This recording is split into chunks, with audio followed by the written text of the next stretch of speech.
In today's video, I'm going to teach you how to delete multiple fields in DocuSign. To get started, log into DocuSign and click Start. This is where you begin creating a new item to work on, and it's the quickest way to access the tools you need for editing fields inside a document. From there, choose Envelope.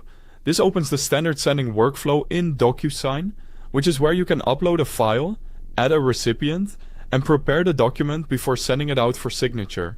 Next, select Get Signatures.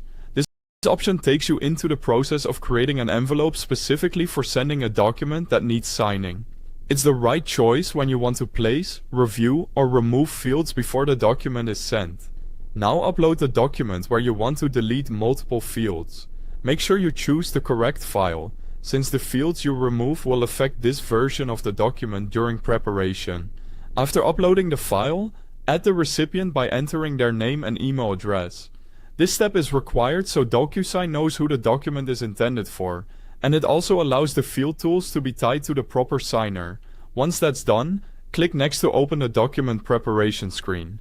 This is the area where you can see all the fields placed on the document and make changes before sending it.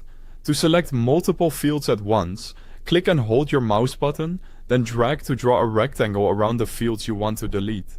Try to make sure the selection box fully covers the fields you want included.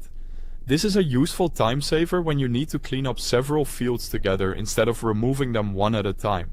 When you release the mouse button, all the fields inside that rectangular selection will be selected together.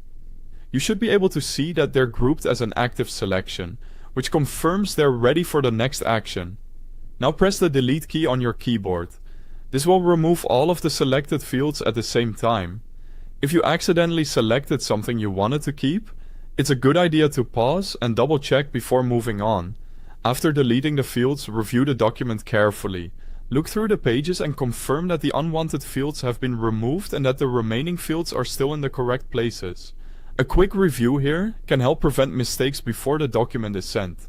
If everything looks good, click Send to send the envelope. Thanks for watching.